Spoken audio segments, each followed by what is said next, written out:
I'm Greg Smith, and over the next year I'll be your guide around the world and back and forth through the ages as we discover the Catholic story and how the Church has preserved the faith once and for all given to the saints.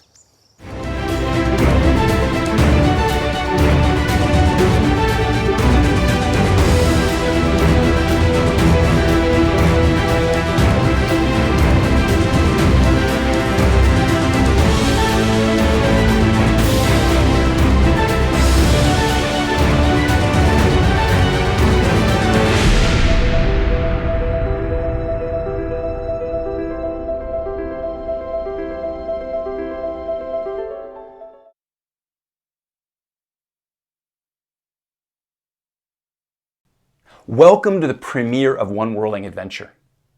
In this episode, we have a lot of places to go, a lot of things to see, and a lot of stories to tell. But before we take off, let me just share a few pre-flight thoughts about this program and where we're going to be going over the next year together. You know, big stories are made up of lots of small events. Somebody did something here, and then something happened over there. Over time, they accumulate and they take shape. And then when you look back, you begin to see patterns and connections. The movement and contours of the story emerge. You come to grasp what mattered and why and how it all fits into the overall narrative. And really, that's the purpose of One Whirling Adventure. Telling lots of little stories about people, places, and things that all add up to become the big story of the Catholic faith over time. And so, there will be three types of episodes in this program: stories behind the saints, uniquely Catholic objects, and virtual pilgrimages. Now, the schedule of planned episodes is on the website, so you can go look there. And as a practical matter, story behind the saint and uniquely Catholic object episodes will all be an hour long, and they'll be on Tuesday nights at 7 p.m. Eastern Time. Virtual pilgrimages will be 90 minutes long, and they'll be on Sunday nights at 7 p.m. And in this first season, we're going to be visiting France and Rome and Ireland and Jerusalem. And as soon as the COVID restrictions on travel are eased, I'll be leading some real-life pilgrimages to those places over the next 2 years. So watch the website and the Facebook page for more information on that. Oh yeah, and about Facebook, One Whirling Adventure has its own Facebook page. And so between episodes, I'll be posting extra information, reflections, thoughts, videos, stuff that didn't make it into the episodes. So go and like and follow that page to keep up with all of that. Now, about tonight. This premiere is going to be kind of like a sampler plate with a taste of each of the three episode types. You'll hear the story behind a saint, Bartolome Gutierrez. You'll take a virtual pilgrimage to the Hagia Sophia in Istanbul. And you're going to learn about a uniquely Catholic object, Marian processions around the world. Between the three segments tonight, we'll share a few previews of other learning opportunities that Lane has coming up. Okay, 2 final points before we take off. First, if you've purchased a digital passport or an all-access pass, then you should have received an invitation link for the virtual after party tonight. When this premiere ends in about 90 minutes, log out of this Zoom call and log back in through the after party link. We're going to have an open discussion where you can share comments or thoughts. You can ask me questions about the things you saw in tonight's episode or what's coming up in future episodes. And if you're joining us with a free pass for this premiere, welcome. We're so glad to have you aboard. We hope that you like what you see and that you'll want to join us for future episodes and everything else that Lane has to offer by getting a digital passport or an all-access pass. Oh, and by the way, all One Whirling Adventure episodes will be stored online for those with passports and passes. So if you miss one, you can always just catch up, or you can binge watch the catalog, just like it was Netflix. Okay, and so with all of our pre-flight talk behind us, let's take off on our first segment.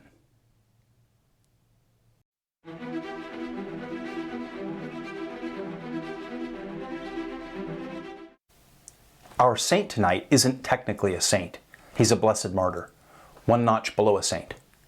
But his feast day is 2 days from now, on September 3, And the story behind his martyrdom is so fascinating and so well illustrates all the themes of One Whirling Adventure that I think you'll agree it's worthy to be the inaugural story in this series.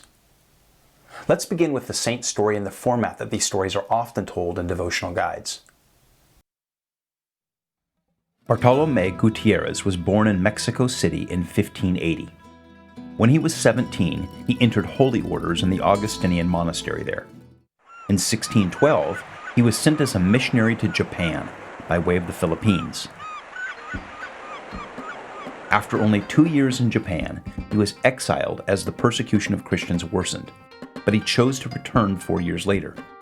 He spent 15 years in Japan in the midst of a bloody persecution.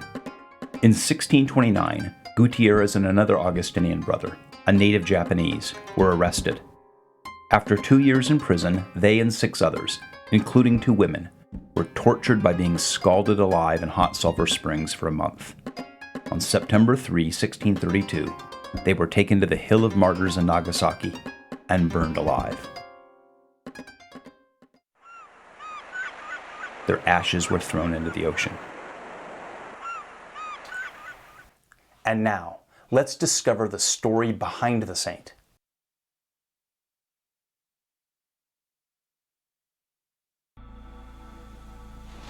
The name of the country is Nippon, which means origin of the sun, because the sun rises over their islands before shining on the Asian mainland to the west. Japan is only about 100 miles from the Asian mainland, but it has always been defined by its relationship to the sea, and through much of its history, the oceans around it fostered an isolated and inward-looking culture. Christianity arrived in Japan in 1549, brought by the Portuguese missionary priest Saint Francis Xavier, co-founder of the Jesuit order. It was a long journey for Father Xavier and the Portuguese Jesuits, literally to the ends of the earth. The Portuguese route to Japan went from Lisbon, south around the Horn of Africa to Mozambique, on to Goa in India,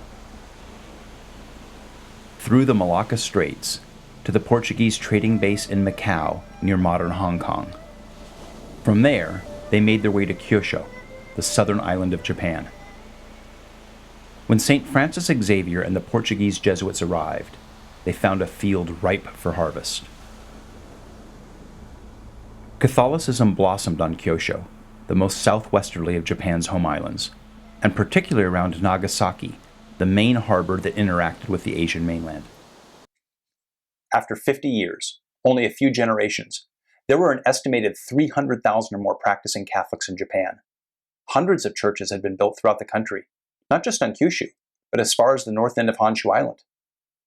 The church included Japanese from every social level, from peasants to samurai feudal lords. Half the Jesuits and other religious brothers at this time were Japanese natives. Nagasaki became known as the Rome of the Far East, the Catholic capital of East Asia. Most of its inhabitants were Christians. It was divided into 8 parishes with 10 churches, including one for Korean immigrants. The church there was sending missionaries to Korea. There were Catholic schools and hospitals, including one for lepers. There were Catholic monasteries and convents. There was even a printing press, producing thousands of Catholic books in the Japanese language. By the end of the 16th century, the Buddhist and Shinto religions had essentially been replaced by Catholicism around Nagasaki. But this flourishing Catholic culture worried the shoguns, the military rulers of Japan. They became increasingly concerned about foreign colonial influences. So, in 1587, they banned the Portuguese Jesuits from entering the country, and 26 Jesuits and Franciscans, 17 of whom were native Japanese, were martyred in Nagasaki. They were crucified and then pierced with spears in mockery of Christ's own death. The 26 martyrs of Nagasaki were canonized in 1862 and are also known as St. Paul Mikian Companions. We have an episode planned for February to tell their story. With the Jesuits banned from entry, it fell to other religious orders to continue the missionary work in Japan. The Dominicans and Franciscans sent friars and priests, and so did the Augustinians. The Augustinians took their name from Saint Augustine, the towering father of the early church, who was Bishop of Hippo in what is now Algeria. Augustine's missionary vision was compelling, and during the Middle Ages a group of monks in Tuscany gained permission from the Pope to form the Augustinian order. Perhaps the most famous Augustinian monk lived in Wittenberg, Germany, where he nailed his complaints to the cathedral door in 1517 to start the Protestant Reformation. His name was Martin Luther. The Augustinian order spread to the New World with a presence in Mexico City.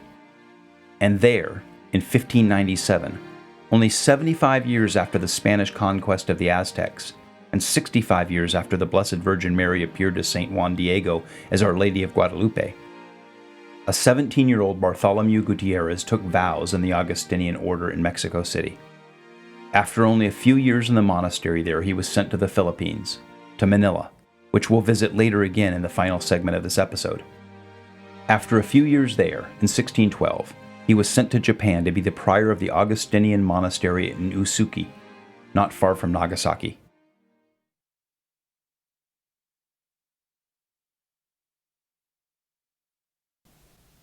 The situation in Japan was changing rapidly. The military ruler of Japan was called the shogun. His feudal lords were called daimyos, and they had retinues of armed warriors, the samurai. And in 1603, after a civil war, the leader of the Tokugawa clan became shogun. The Tokugawa shogunate was determined to drive foreign influence from the home islands, and that meant extinguishing Catholicism. When Father Gutierrez entered Japan in 1612, the persecution of Christians was well underway. But only 2 years after he arrived, the shogun ordered all the missionaries expelled from the country and all the churches to be destroyed, and he was exiled back to the Philippines. Year by year after 1614, the number of martyrdoms grew. 55, 15, 25, 62, 88. The Japanese church meticulously recorded their heroic witness with their Japanese name, Christian name, and place of execution. Father Gutierrez had been exiled back to the Philippines in 1614. But it was in the midst of this persecution that he chose to return to Japan 4 years later to minister to these dear brothers and sisters who were making the ultimate sacrifice for their faith. In Nagasaki, on the 10th of September 1622, 9 Jesuits, 6 Dominicans, 4 Franciscans, and 6 lay Christians were put to death at the stake after witnessing the beheading of about 30 other Japanese lay Catholics. From December until the end of September 1624, there were 285 martyrs. The conviction of these followers of Christ is hard for us to imagine in the comfort of our time. An English sea captain, Richard Cox, who was in Japan at the time, reported back to the British government that he, quote, saw 55 martyred at Miyako at one time, and among them little children 5 or 6 years old, burned in their mother's arms, crying out, "Jesus, receive our souls." Many more are in prison who look hourly when they shall die, for very few will turn to paganism, even under sentence of death. With Catholicism so entrenched in Japan, how could the rulers stamp it out? To sort out the faithful from the marginally committed cultural Christians, to separate the sheep from the goats, the wheat from the weeds. In 1629, the government introduced the practice of fumi-yi. Fumi is the Japanese word for foot or step, and yi is the word for picture or image, so the term literally meant stepping on an image or stepping on a picture. To ferret out who the true Catholics were, the shoguns came up with a diabolically clever test. It's just a bit of bronze on a couple of sticks. It should mean nothing to you. So go ahead. Step on it.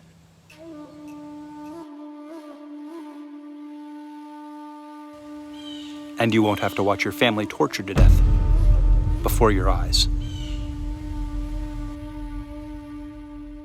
At first, they used crucifixes or paper pictures of Jesus or Mary.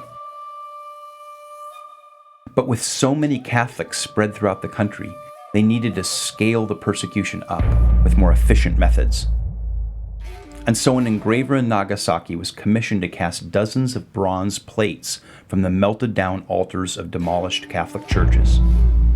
These fumiyi still exist in museums and collections, and you can see the faces of Jesus and Mary worn down by the tens of thousands of feet.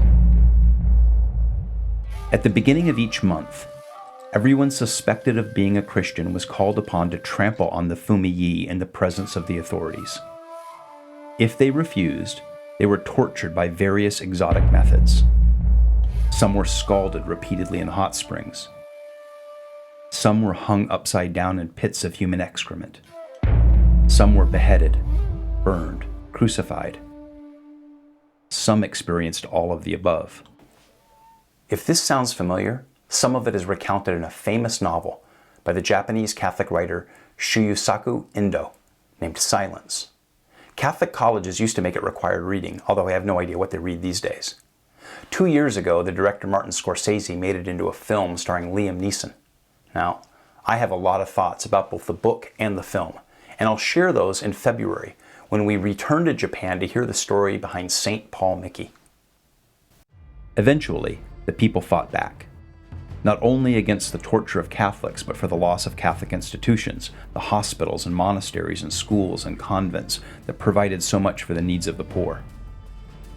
There was a people's revolt in 1637, the Shimabara Rebellion, but after some fierce skirmishes, the shogun's forces, aided by artillery from the Dutch, it was put down. When the rebellion was finally crushed, 4 remaining Catholic envoys from Macau were seized at Nagasaki, and after they refused to recant their Catholic faith, were put to death. The crushing of Catholic Christianity in Japan marked the beginning of the Edo period, a flourishing of the samurai culture. But as the samurai sun rose, it was setting on Christianity in Japan. It would not rise again for 250 years. The witness of Father Gutierrez and the other martyrs of Japan was like the last burst of sunlight before it drops below the horizon. The remaining Catholics went into hiding and became known as the Kukuri Kurishitan, literally the hidden Christians of Japan.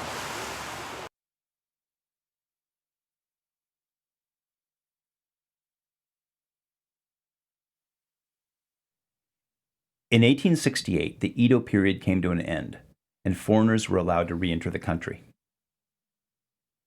Catholic missionaries returned and discovered that for 250 years the Kukuri Kurishitan had tried to preserve their Catholic faith. With the borders locked down and Bibles and Catholic books burned, their faith had become an oral tradition. They had no priests to administer the sacraments, so they had baptized their own children and taught them the prayers and hymns.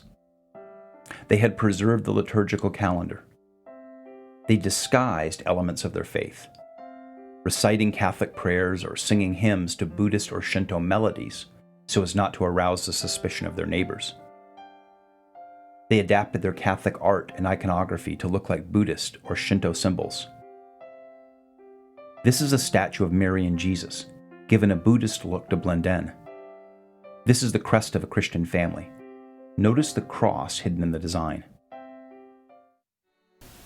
In 1865, some of the hidden Christians around Nagasaki came to see the first new Catholic church in Japan, built by French missionaries. A French priest named Bernard Petitjean recorded that a Japanese Christian woman stepped forward to speak for the group. She told of how they had kept their Catholic faith over the centuries, and then she asked the priest 3 things. Was there a real statue of the Virgin Mary in the church that they could see with their own eyes? Was there a real priest, ordained and celibate? And had the priest really been sent to them by the Pope in Rome? Father Petitjean said yes, all of that is true. And then the Japanese brothers and sisters that had been hiding came forward in joy and entered the church in tears.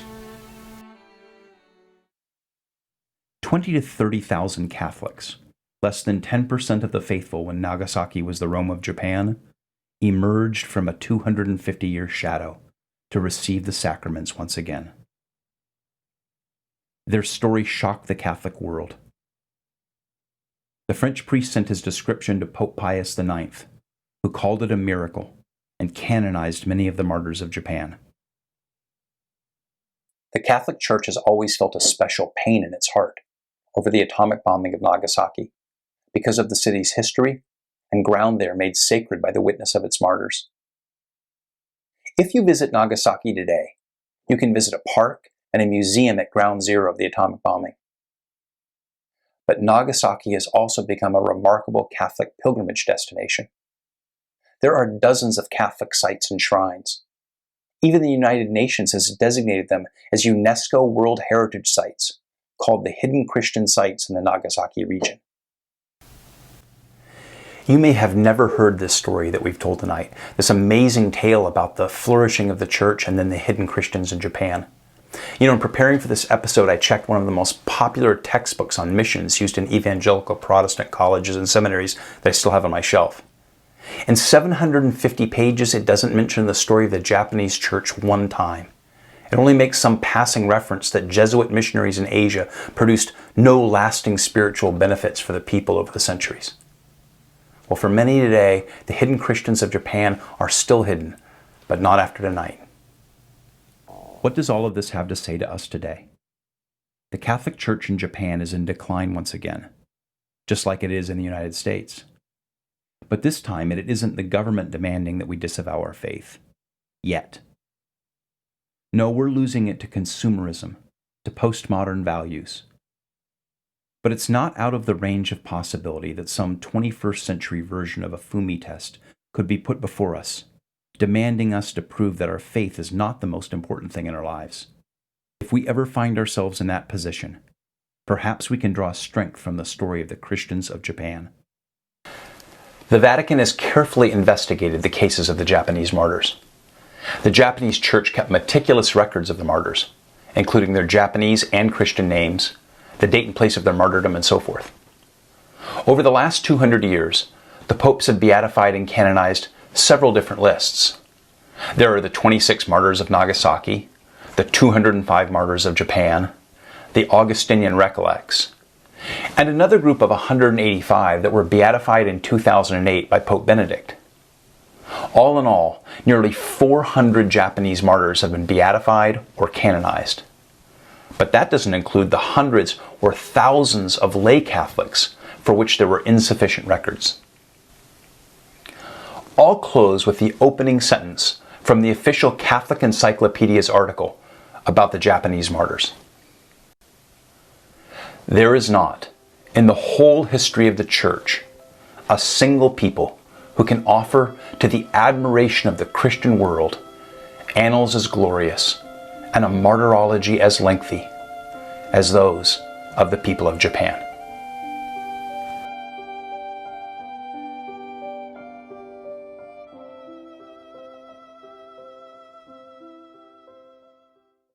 Oh, for 1,000 tongues to sing my great Redeemer's praise, the glories of my God and King, the triumphs of His grace. The glories of my God and King, the triumphs of His grace. My gracious Master and my God, assist me to proclaim, to spread through all the earth abroad the honors of Thy name. To spread through all the earth abroad the honors of Thy name. Jesus, the name that charms our fears, that bids our sorrows cease. 'Tis music in the sinner's ears, 'tis life and health and peace. 'Tis music in the sinner's ears, 'tis life and health and peace. He breaks the power of canceled sin, He sets the prisoner free. His blood can make the foulest clean, His blood availed for me. His blood can make the foulest clean, His blood availed for me.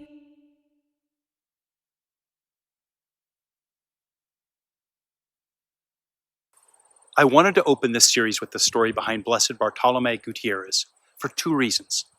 Because his feast day is September 3, 2 days from when this episode airs. And because I can't think of a better example of the one whirling adventure that is the Catholic story. I mean, just think about it. In Mexico City, just a few generations after the conversion of the Aztecs, a boy joins the Augustinian order and sails halfway around the world to the land of the rising sun, where he serves a suffering church founded by Jesuit missionaries from Portugal. He gives his life in heroic witness to Christ and inspires Japanese Catholics to keep their faith in secret for 250 years during the golden age of the samurai. It's breathtaking. And now you know the story behind the saint.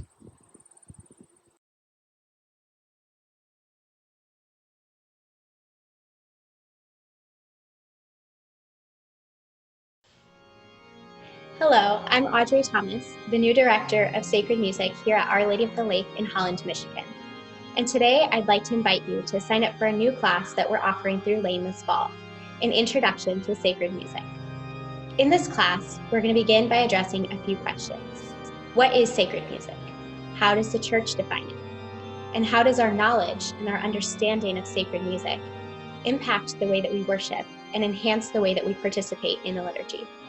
In the first few classes, we're going to take apart the musical elements of the Mass and talk about the purpose behind each part and the musical choices that we have, as well as the importance of planning music that results in a cohesive and unified liturgy.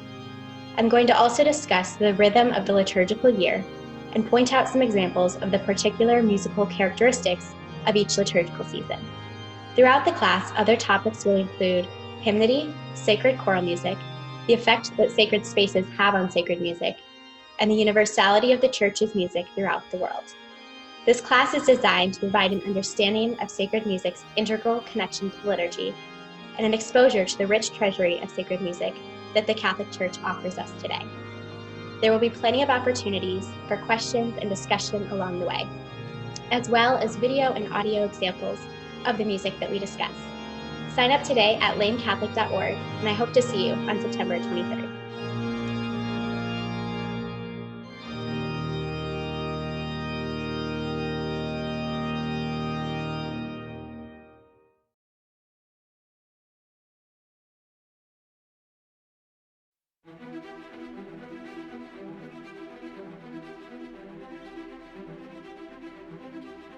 Hagia Sophia overlooks the sea. The smell of the sea is always around it. The sound of seagulls is always over it. The boats are always in front of it.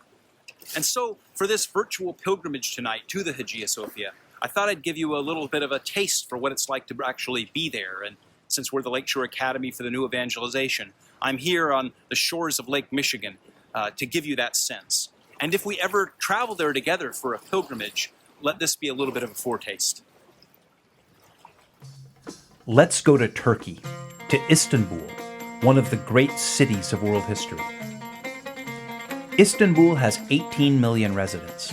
For comparison, Los Angeles has 4 million and New York City has 8 million, which means that the city of Istanbul is home to more people than Los Angeles and New York City combined.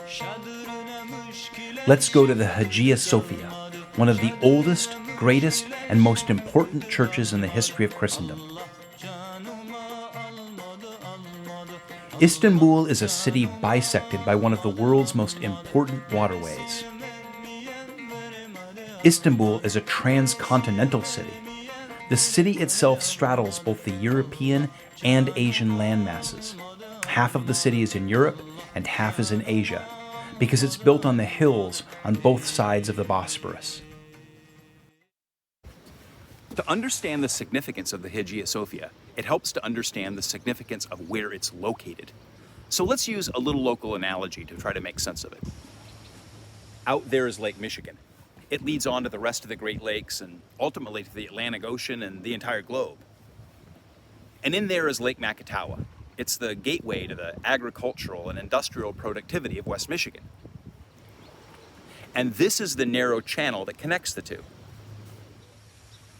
Now, if we were in Istanbul, we'd be standing in the heart of the old city, on the Golden Horn, just about where the Hagia Sophia sits.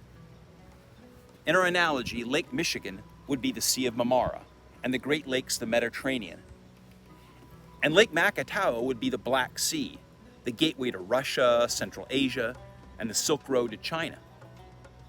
And this channel would be the Bosphorus, the channel or strait that connects the Black Sea ultimately to the rest of the world through the Mediterranean.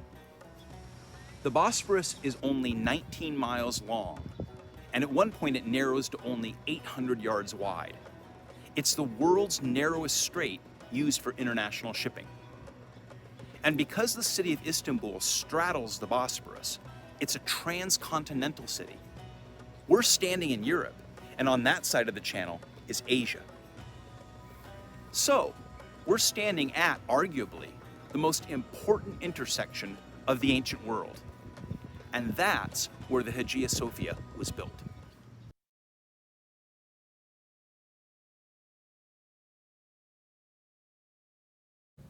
If you travel to Rome and visit the Colosseum, and you look just 100 yards or so to the side of the Colosseum, you'll see the Arch of Constantine. Now, you can't tell the story of Christianity without talking about the Roman Emperor Constantine the Great. Marks of his impact are everywhere in the ancient Catholic world. 200 years after St. Peter and St. Paul were martyred in Rome, the empire divided into two halves, the Latin-speaking West and the Greek-speaking East. The eastern side was wealthier and stronger. And civil wars broke out over control over the parts of the empire. A young nobleman named Constantine was born in the Roman province of Dacia, or modern Serbia. To avoid assassination by his political rivals, he fled by riding non-stop to Roman Britain, burning up horses between army forts. He spent a year fighting the Pict tribes along Hadrian's Wall, when he heard that a power vacuum had created an opportunity for him to make a play for power back in Rome. He gathered his legions and fought his way back across Europe to Ravenna and then on to Rome. Outside Rome, before the final battle that would decide the Civil War, he had a vision of the Christian cross in the sky. He put the cross on his soldiers' shields and won the battle. Historians argue about just how sincere Constantine's conversion was and what his motives really were, but I think that his deeds speak for themselves. He legalized and endorsed Christianity. He built the first St. Peter's Basilica. Rome is full of relics gathered and churches built by his mother, St. Helena. Constantine brought the bishops of the world together for the Council of Nicaea that produced the Nicene Creed that we recite every week in Mass. Constantine had grown up on the frontier provinces of the Eastern Empire. He believed that the future of the empire was in the East. That's where the resources, commerce, and wealth were. And that's where the real threats were, from Persia and Central Asia. The Emperor Constantine was determined to build a new capital for the Roman Empire. Bigger, better, more powerful.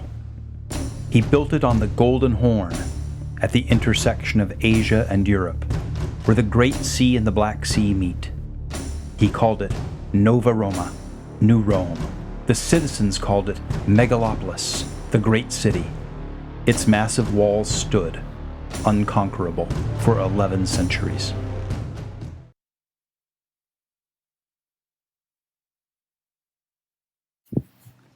On top of the highest hill in Nova Roma, he built the first version of the Hagia Sophia.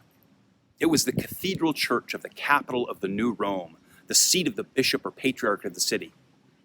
Because they were the bishops of the capital of the new and improved empire and pastors advisors to the emperor, the patriarchs would come to see themselves as independent of or even surpassing the Pope, the bishop of the old Rome. 500 years later, that perspective would have disastrous consequences for the entire Christian world. Now, the Eastern Empire spoke Greek, not Latin. Hagia is the Greek word for holy, and Sophia is the Greek word for wisdom. So Hagia Sophia is Greek for holy wisdom. So the name of the church is the Church of Holy Wisdom. And the reasons for that name are actually pretty fascinating. The Old Testament sometimes personifies wisdom, which is hukmah in Hebrew. In books like Proverbs and Wisdom, hukmah is said to have existed before the creation of the world and to have in some way participated in the creation of the world. It sometimes speaks of wisdom as if it were a holy force or a holy being in the Old Testament. Holy wisdom, or Hagia Sophia, refers to this personified sense of wisdom that the Old Testament sort of articulates. The ancient church saw a conceptual parallel between the Hagia Sophia and Christ, who St. John refers to with a similar concept in Greek, the concept of logos, which is literally the Greek word for word. The Gospel of John opens by declaring that in the beginning was the logos, or the Word, and that the Word was with God and that the Word was God. Now the Greek churches in the East were always more comfortable than the Latin church in the West with drawing a connection or a parallel between the Hagia Sophia, the holy wisdom in the Old Testament, and the Word made flesh in Christ. But all those ideas were swirling all through the ancient church at the time the Hagia Sophia was built. So, the Church of Hagia Sophia was meant to be dedicated to the transcendent person of Christ, the eternal and holy and living Word of God, which they equated with that Old Testament sense of holy wisdom. In 360, the first church, called the Megala Ecclesia, or Great Church, was built on the site. It burnt down in riots in 404.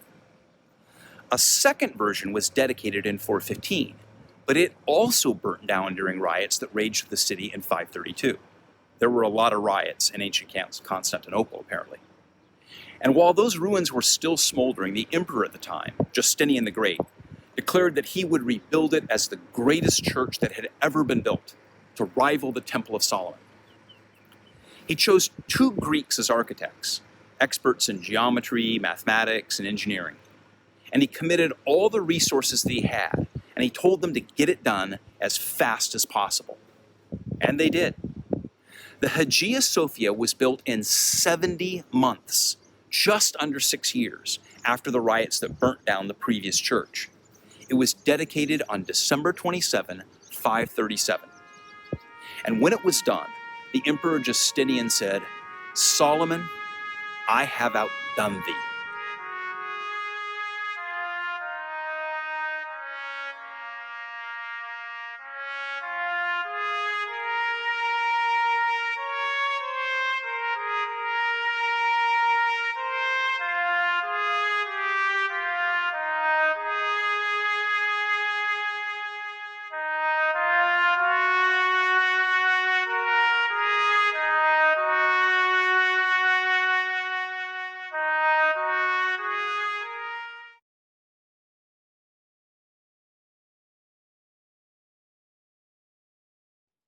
Like most ancient church buildings, the Hagia Sophia has evolved over the ages.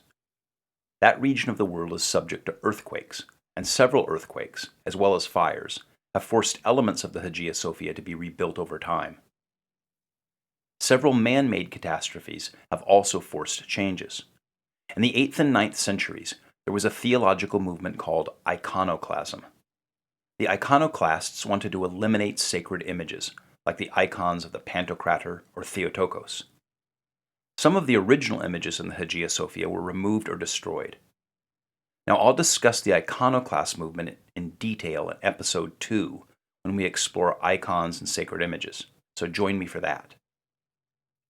So, natural or man-made events have forced the Hagia Sophia's architecture and art to evolve over many centuries, but the same could be said about most of the great basilicas and cathedrals. In plan view, from above, the Hagia Sophia is designed around a rectangular central nave, with domes anchoring the 4 corners, and a larger main dome, the one featuring the Pantocrator, over the altar. The nave is 270 feet long, and with the side aisles, it is 240 feet wide, making the whole thing nearly square when viewed from above. The central dome is 108 feet in diameter, and rises 180 feet above the pavement. It was the most formidable architectural achievement of its age.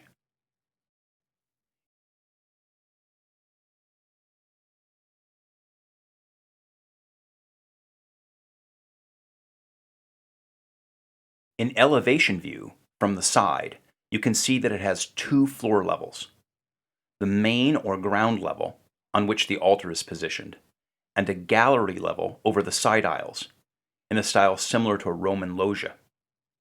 The galleries allowed more people to observe the Mass, and at various times the galleries were used either by lower status common people or sometimes by the imperial delegation itself.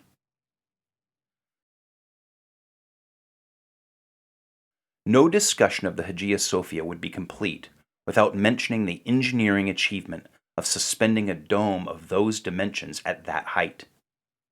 For those of you fascinated by architecture and engineering, there's a vast amount of material on this topic, so let me just touch on a couple of points.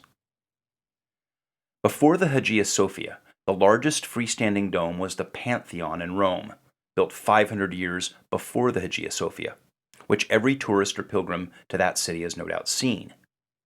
No one would figure out how to build a bigger, larger, higher dome than the Hagia Sophia for another 1,000 years, when Brunelleschi built the dome over the Cathedral of Florence in Italy, and then Michelangelo and others raised an even larger one over St. Peter's Basilica in Rome. All of these domes are freestanding stone, built with compression masonry. The challenge was always how to support the weight of the dome without an internal steel structure. The Pantheon did it by making the walls incredibly thick and dense. Tourists to Rome don't notice it, but the walls of the Pantheon are 20 feet thick with no windows to weaken them, except for the obvious hole in the center of the roof, which actually reduced the weight of the dome.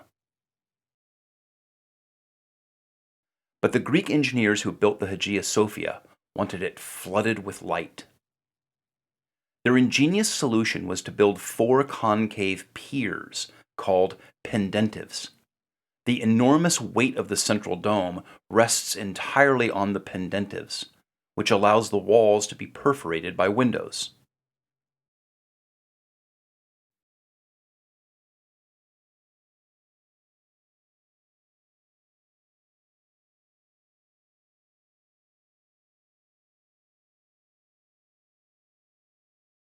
On the concave surface of these pendentives are frescoes of seraphim. The Old Testament book of Isaiah describes the throne room of God. In it, the Lord is served by these angelic beings, described as having 6 wings, one set covering its feet, one set covering its face, and one set to fly.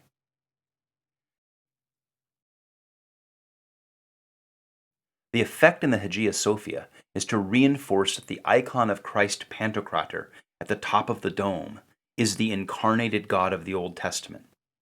His throne above is attended to by the seraphim on the pendentives, which rise upward but do not reach to his level.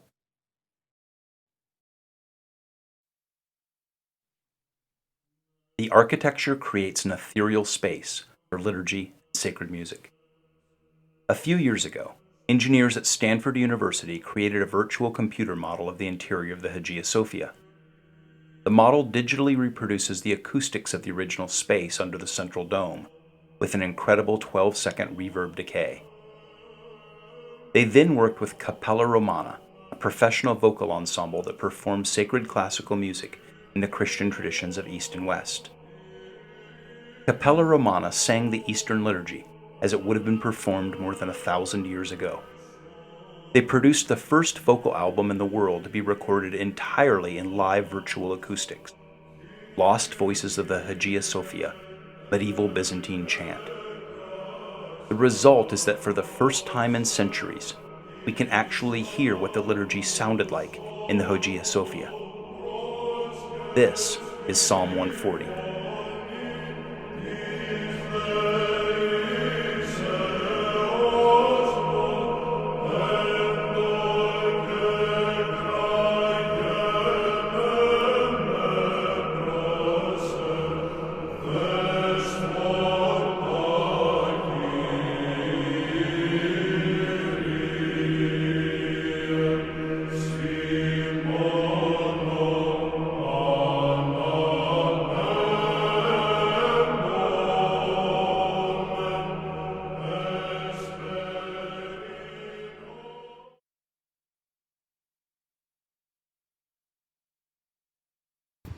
If the Hagia Sophia is a sermon written in stone, then it's a sermon with 3 points.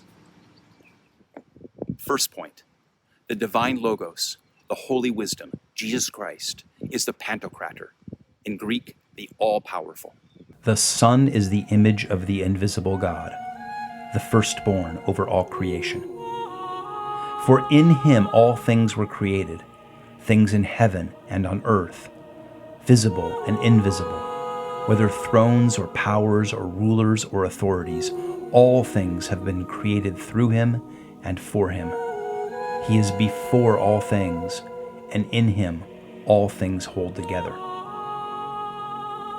At the apex of the central dome is the holiest icon of Eastern Christianity, the image of Christ Pantocrator. Now I'll explain the Pantocrator icon in detail in episode 2 of One Whirling Adventure, but it's a representation of Christ as Yahweh, the one who is that he is. And at the top of what would be the world's highest freestanding dome for another 1,000 years, Christ Pantocrator looked down. Second point, his throne is at the apex of heaven, above all things, surrounded by light. And there is an order of being, or levels of heaven, with angels and saints rising up to give him praise. The Hagia Sophia is full of windows. The previously tallest dome in the Roman Empire, the Pantheon in Rome, has no windows because the walls couldn't bear the weight of being perforated. But what made the Hagia Sophia ingenious was that the walls were pierced with dozens of windows, and they are arranged in tiers around the central dome. They convey the light of heaven into the central nave, and above and around each tier are artistic representations of saints and angelic beings. But Christ is above the highest tier of windows. The image of the Pantocrator floats in regions of infinite space and light.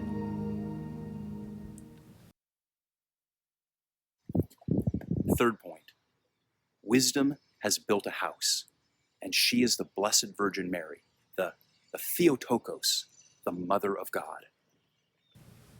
In a classic church, the apse is the space above and behind the altar. It looks down on the sacrifice of the Eucharist, and the people look up past the body and blood of Christ to whatever art is represented in the apse.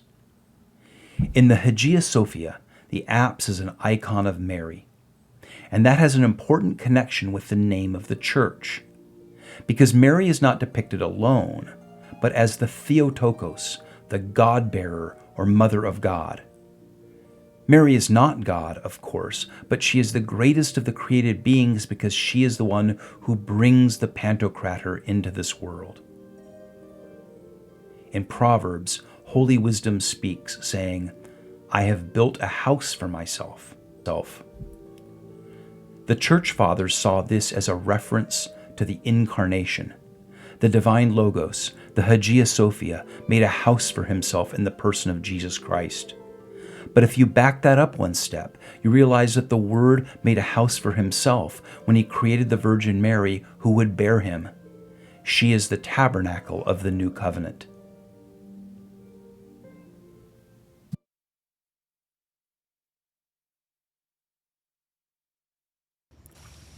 One of the great tragedies of the Christian story happened in 1054 AD.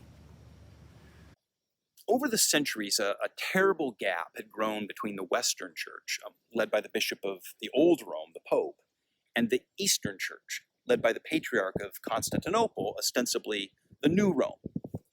Now, maybe someday I'll do a whole episode about this, the Great East to West Schism, but doctrinal and practical gaps had opened up between the Eastern and Western churches. And to be honest, some of these were serious theological differences. For example, disputes arose over a whole host of matters, including the relationship of the Holy Spirit to the third person of the Trinity, the second person of the Trinity, the Son. There were Eucharistic differences, the dating of Easter, and things of that nature. And over the centuries, the East and West had really kind of grown apart. I mean, the intellectual alienation between them was real. It's a genuine difference. But these gaps were exacerbated by distance, language, and culture.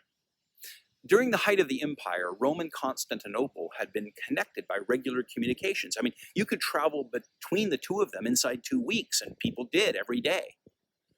But the Roman world had been torn apart over the centuries by invasions, wars, plagues for 500 years. I mean, travel between the capitals was dangerous, and it had become infrequent.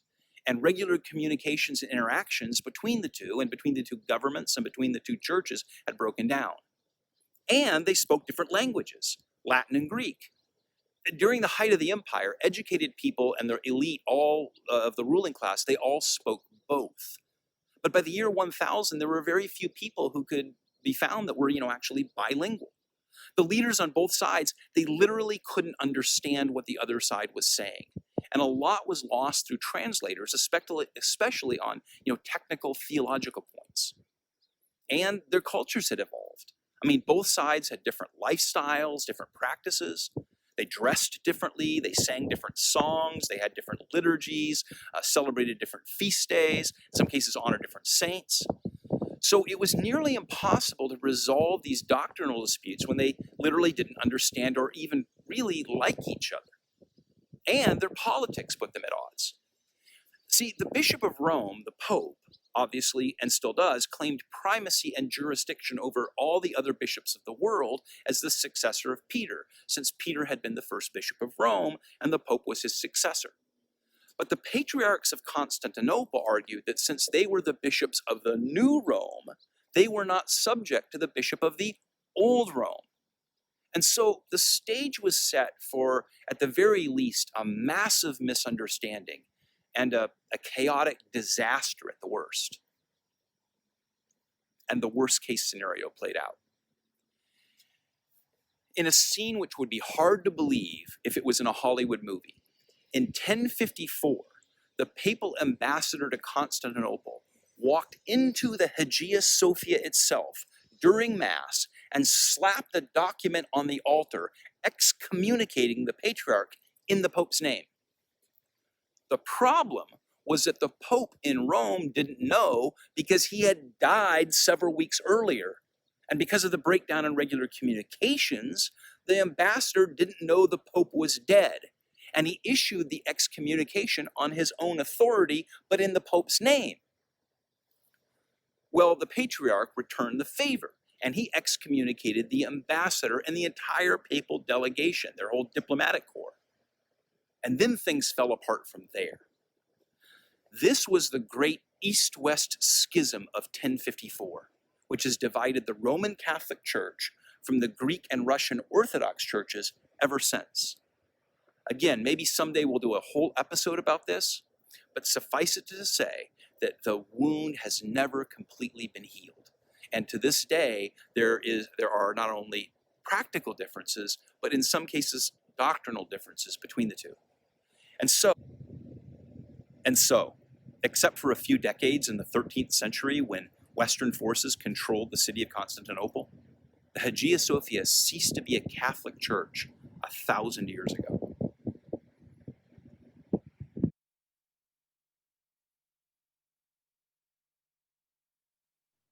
During this brief virtual pilgrimage, you've no doubt noticed that in every photo, the Hagia Sophia is full of Islamic calligraphy and symbols obscuring the Christian imagery.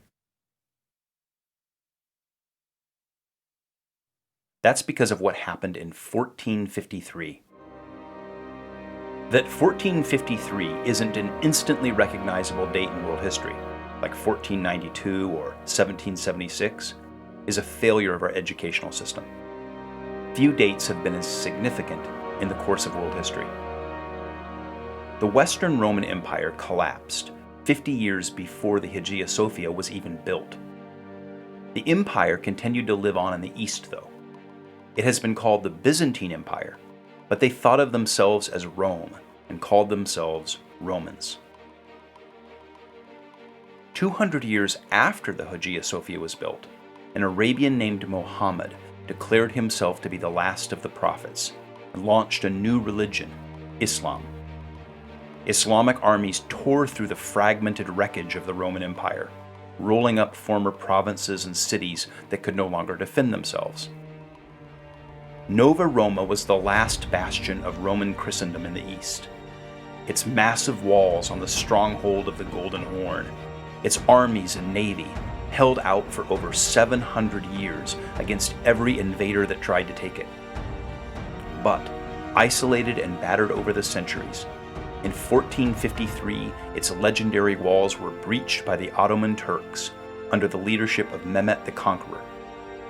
The last Roman emperor, ironically named Constantine XI in homage to the founder of Nova Roma, died in the final assault on the walls of the Golden Horn on May 29, 1453. The first thing that the conquerors did was rush inside the Hagia Sophia and batter in the doors, raping and enslaving the women and children hidden inside. And then a Muslim cleric stood by the altar and recited the Shahada, the words that consecrated it as an Islamic mosque. Many of the Christian frescoes and mosaics were removed. Others were hidden with these large calligraphy signs. Interestingly, the one mosaic that they left visible and prominent was the Theotokos in the apse, because Muslims have a great respect for Mary. She is mentioned 70 times in the Quran, more than she is in the Bible. The Muslims made other changes. They removed the altar. They carpeted the nave. They added these 4 minarets at the corners of the building to make it resemble an Islamic mosque from the outside. Mehmet the Conqueror added Sultan of Rome to his list of titles. He saw the Hagia Sophia as a trophy of war, a symbol of Islam's superiority over Christianity. And then it was a mosque for almost 500 years. But after World War I, Turkey was transformed into a secular nation. They adopted a new constitution that committed to separate government from religion and guarantee religious freedom to both Muslims and Christians. And so, in 1935, the Hagia Sophia was transformed from a mosque, not back into a church, but into an interfaith museum. Throughout the 20th century, there were renovations and old Christian frescoes and mosaics were restored. It became an interfaith landmark for all the people of Turkey, Muslim and Christian, and a World Heritage Site for tourists and pilgrims. And it stayed that way until just 5 weeks before this episode is scheduled to air. In July of 2020, the president of Turkey, Recep Erdogan, declared the 1935 Accord concerning the Hagia Sophia invalid and converted it back into a mosque. On July 24, 2020, Muslim prayers were held in it again. The Christian world was outraged just a month ago. Pope Francis, during his noontime Angelus address, said, "The sea carries my thoughts further, to Istanbul. I'm thinking of the Hagia Sophia, and I am very pained." The Greek Orthodox Patriarch said that this would not heal the rifts between the Islamic and Christian worlds, but only lead to greater division. The United States Council of Catholic Bishops decried the decision by Erdogan and urged him to return the Hagia Sophia to be a heritage site for all people. And the bishops asked for all Christians and people of goodwill to join in a day of mourning on July 24, 2020 for the Hagia Sophia.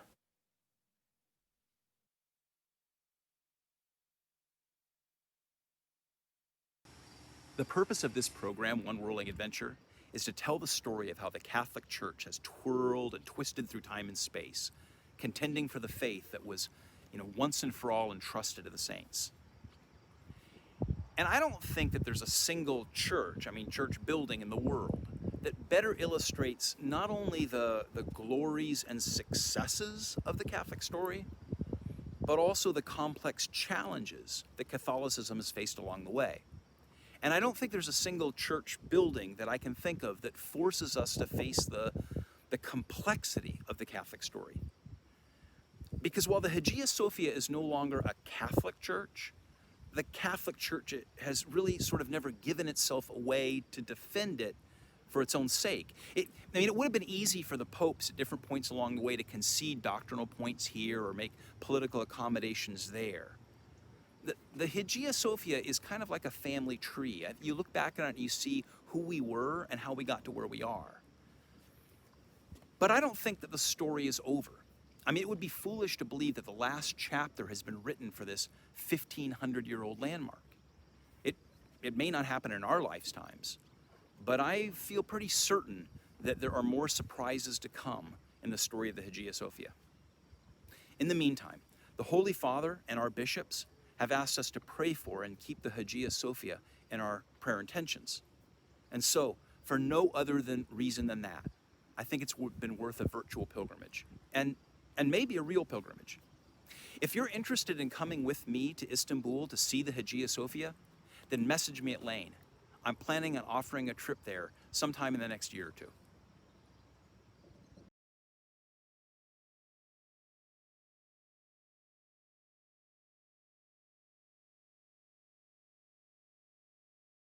Introducing Lane Kids. Lane Kids is a self-paced virtual learning option for faith formation.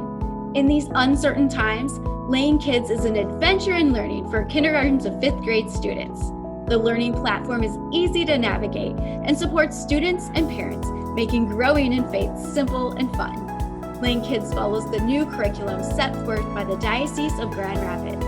Whole parishes in the diocese are signing up, and any family, no matter where they live, can take advantage of Lane Kids too.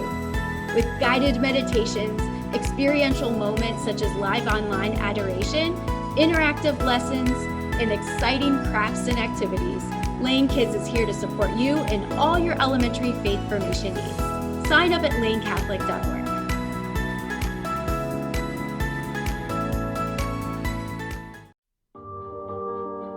Lane has other classes coming this fall. Go to lanecatholic.org and click Catalog at the top. Find The Life and Times of St. Paul, Apostle to the Gentiles, a 7-week interactive virtual classroom on Mondays beginning September 21. We're also offering The Parables of Jesus, a discussion-based virtual classroom on Wednesdays for 7 weeks beginning September 23. Virtual classrooms are available with the All Access Pass.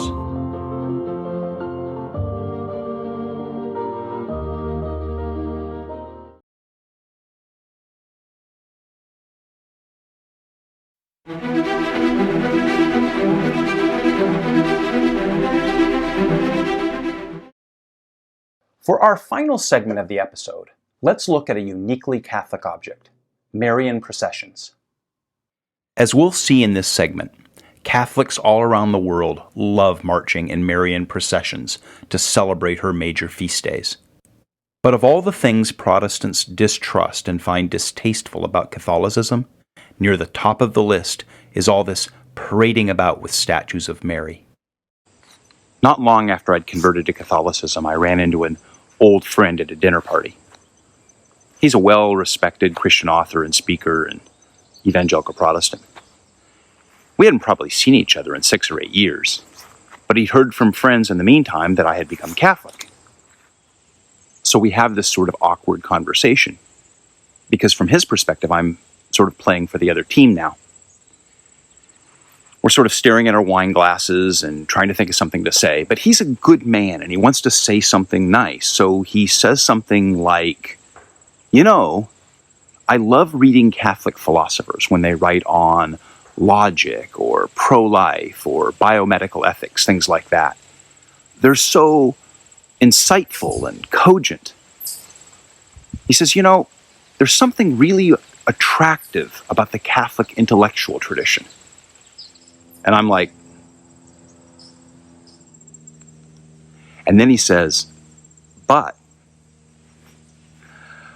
I knew there was a but coming. But, he said, Catholicism as it's actually practiced seems to me to be nothing but folk religion, parading about with statues of the Virgin Mary and candles and whatnot. And I'm thinking, how do I respond to this at a dinner party? Well, if I'd been quick enough on my feet then, or if he's listening now, here's what I'd say.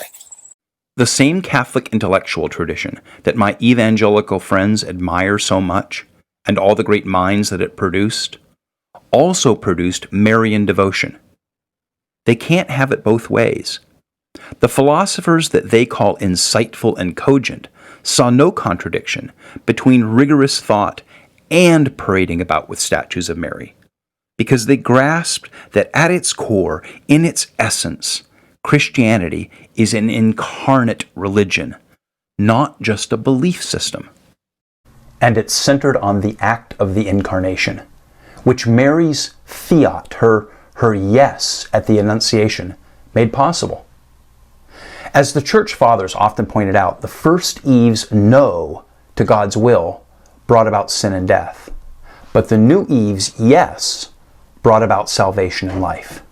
We'll take up the issue of statues, holy images and icons, in episode 2, so join me for that.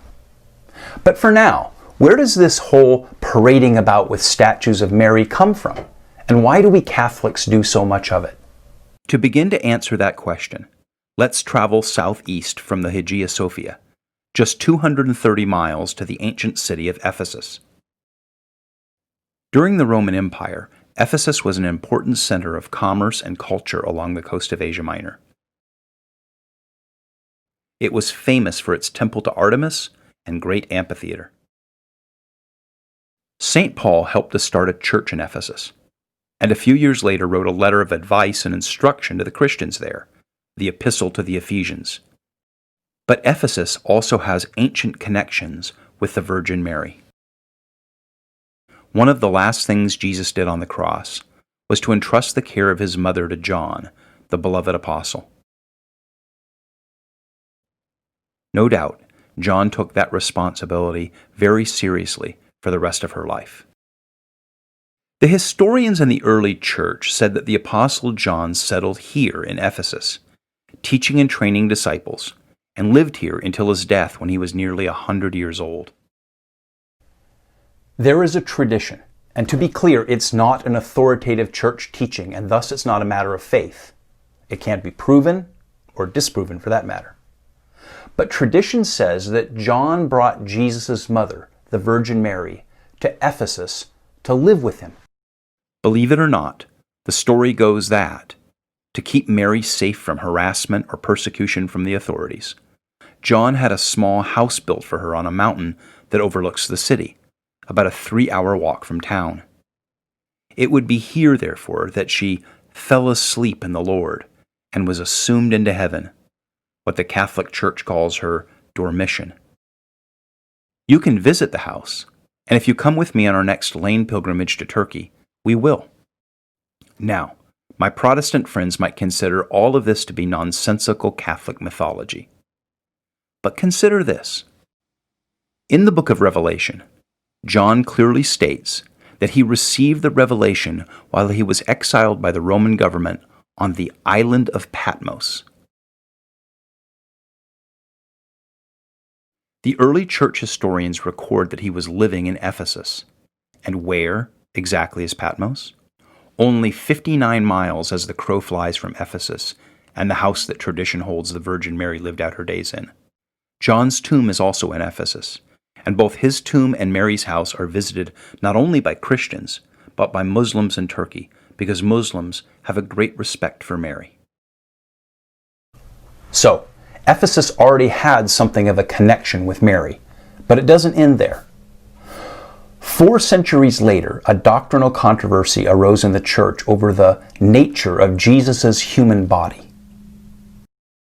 The Archbishop of Constantinople, named Nestorius, began teaching that Jesus' humanity was merely an instrument used by the Son's divine nature to temporarily accomplish his bodily mission of salvation. Under this view, Mary would merely be the mother of the man, Jesus Christ. But this tore at the doctrine of Christ. The church taught that Jesus was both fully God and fully man. He had two natures, but they were fused together into one inseparable identity, what the early church theologians called hypostatic union. Scripture tells us that he would be named Emmanuel, in Hebrew, God with us. To his critics, Jesus said, "Before Abraham was, I am." In the Transfiguration, he revealed to Peter, James, and John that he was fully the Lord God, not just a divine spirit in a human body. St. Paul said that all the fullness of God's deity dwelt in the body of Jesus Christ, that he is the firstborn of creation, that he was before all things, that all things were created through him and for him, and in him all things are held together. And so, in 431 AD, the bishops of the world assembled at Ephesus to decide the matter. After much deliberation and prayer, the Council of Ephesus declared that because the Lord Jesus Christ was fully God, his mother Mary was not merely a teenage girl who just gave birth to the body that God used, but became, by the mystery of the Incarnation, retroactively what they called in Greek the Theotokos, the Mother of God. She is the new Eve, whose yes redeemed us from the first Eve's no. She is the tabernacle of the new covenant, for the fullness of God's deity dwelt in her womb. And therefore, she is the mother of the church, which is the mystical body of Christ. When Jesus said to John, "Behold your mother," and to Mary, "Behold your son," he gave her to all of us as our mother, Our Lady. The final session of the council lasted well into the evening. And when the final vote was taken and the decision announced to the people lining the streets, they burst out in joy and celebration. The ancient historians wrote that, gathered outside the church doors, in enthusiastic anticipation of the assembly's decision, was what seemed to be the entire population of Ephesus. As soon as the news of what was decided leaked through the portals, the rejoicing was unparalleled. It was said that the whole city became as though sunlit with torches, and devotional pageantry exploded in the streets. The fathers of the council were escorted back to their residences with incense and singing, and amid such protestations of affection that the humility of the humblest of saints would have been put to a difficult test. In a sense, that night in 431 AD was the first recorded torchlight procession in honor of the Blessed Virgin Mary, our Mother, Our Lady. And ever since, Catholics, who it seems have always loved the parade, have processed with images of the Blessed Mother on her key feast days, like the Annunciation, the Assumption, the Immaculate Conception, and others, depending on local custom. And in truth, why should we not parade about honoring Our Lady? The world holds parades and marches in the street for so many lesser things. Why should we not parade about from time to time, proclaiming and celebrating truth, goodness, and beauty? The truth of the Incarnation, the goodness of Mary's total submission to God's will, and the beauty of the one who Wordsworth called our tainted nature's solitary boast. Marian processions are the act of taking this truth, goodness, and beauty to the street, to proclaim within our communities that the Incarnation really happened, that there is good in this world, and we can look to our Blessed Mother for beauty in a world that is often so ugly. We tolerate parades and marches for commercialism, for celebrities, for war, for perversity, and every sort of ugly and angry political cause, which leaves behind broken windows, trashed streets, and burning buildings. But what a powerful witness it is for humble men, women, and children to walk those same streets from time to time, honoring the one who the angel Gabriel hailed as full of grace, and for faithful men, women, and children to do so with dignity and humility. I think it's beautiful and powerful. Lourdes, in southern France at the base of the Pyrenees, was the site of one of the most remarkable Marian apparitions in history, when Our Lady appeared to a young girl named Bernadette. Since then, Lourdes has become one of the most popular pilgrimage sites in the world. And you can learn all about it in a few weeks when One Whirling Adventure takes a virtual pilgrimage to France. Check the schedule on the Lane website and Facebook for dates. Now, every evening at Lourdes, there's a procession of the Blessed Sacrament at 5 p.m. and then at 9 p.m. a torchlight Marian procession, while the pilgrims pray the rosary and sing the beautiful Lourdes hymn, Immaculate Mary. Wees gegroet Maria, vol van genade, de Heer is met u.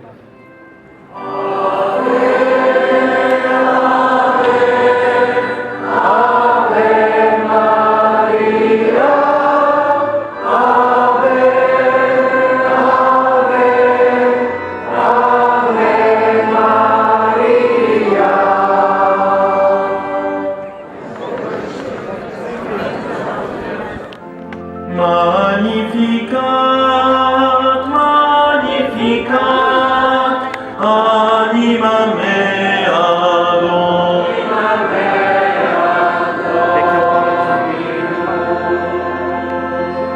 Mon âme exalte le Seigneur, exulte mon esprit en Dieu.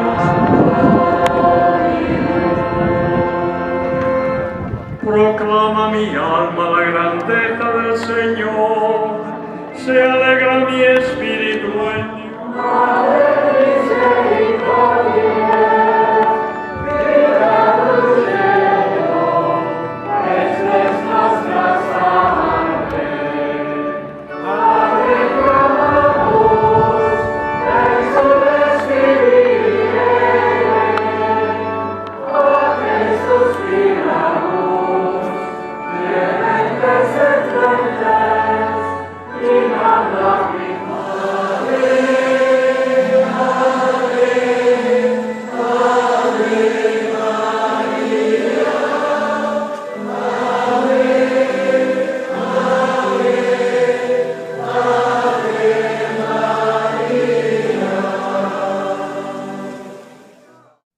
Let's travel now from Lourdes to Manila. The Philippines proudly calls itself the only Christian nation in Asia, where more than 86% of the population is Roman Catholic. Manila is a modern city, but it is devout in its devotion to Christ and to Our Lady. Every year on December 6, the Feast of the Immaculate Conception, it celebrates what might be the world's largest and most elaborate Marian procession. Held in front of the Cathedral of Manila in the historic Old City, the Intramuros Grand Marian Procession features more than 100 parade floats constructed by local parishes throughout the country.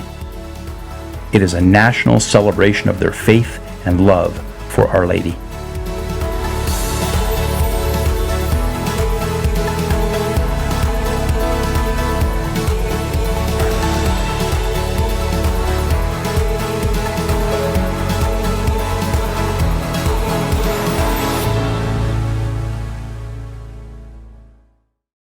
And now let's travel back from the Philippines to Europe, to the heart of Catholic Italy, in Assisi.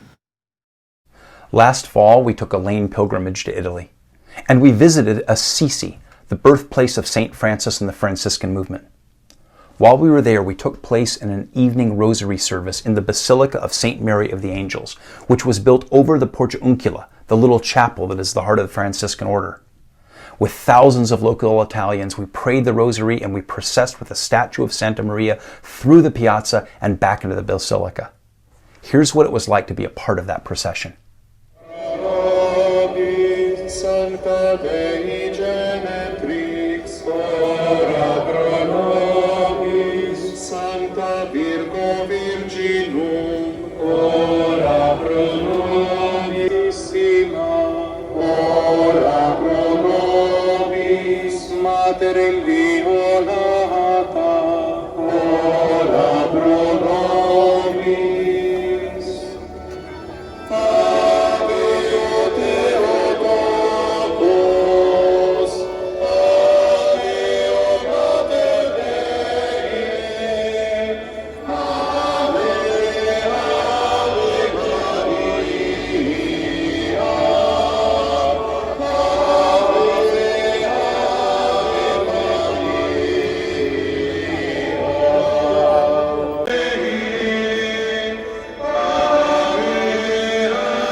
Mas insigne devotionis, ora pro nobis, rosa mystica, ora pro nobis, turbis Davidica, ora pro nobis, turbis Eburnea, ora pro nobis, consolatrix afflictorum, ora pro nobis, auxilium Christianorum, ora pro nobis, Regina Angelorum, ora pro nobis, Regina Patriarcharum, ora pro nobis, Regina Prophetia,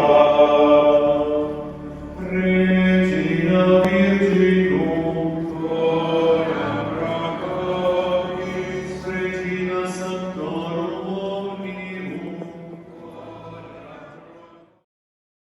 Let's travel now from Assisi to a place that lost its Catholic identity 500 years ago, Oxford University, but since then has still produced some great Catholic thinkers and artists. Devout Catholic J.R.R. Tolkien put all sorts of Marian references into his masterwork, The Lord of the Rings, including that the evil ring of power was destroyed on March 25, the Feast of the Annunciation, the day that the Word was made flesh in Mary's womb, because of her yes, her willingness to follow God's will, just like the heroes in his story. One of those heroes, Sam, says something profound when they are discouraged by how ugly the world has become. Sam says, "In the end, it's only a passing thing, this shadow. Even darkness must pass. A new day will come, and when the sun shines, it will shine out the clearer. There is some good in this world, Mr. Frodo, and it's worth fighting for."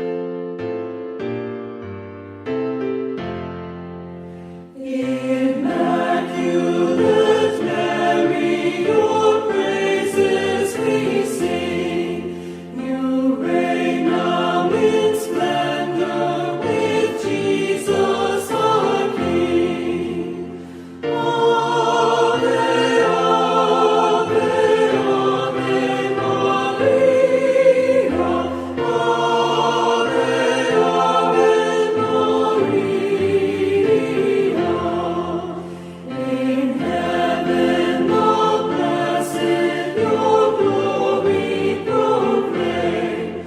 On earth we your children invoke your sweet name.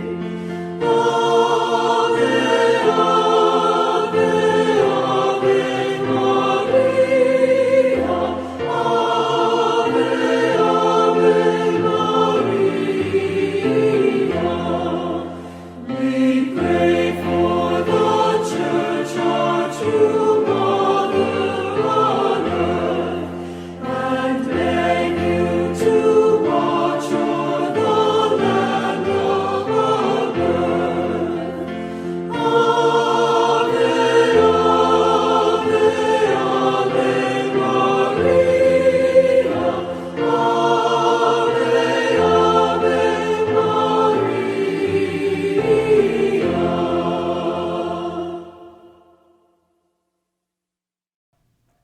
And so we come to the end of this maiden flight of one whirling adventure. I hope that tonight you've caught a glimpse of just how breathtaking the Catholic story is. And I hope that it's whet your appetite for more. I promise you that this season of One Whirling Adventure is going to be one wild ride. If you don't have a digital passport or all-access pass yet, go to lanecatholic.org to sign up and join us for the rest of this journey. If you do, then you should have an invitation to the after party in your email. So in a moment, you can log out of this session and log in to join me there. Oh, and don't forget to like and follow the Facebook page for bonus content between episodes. Thank you for your time, and God bless.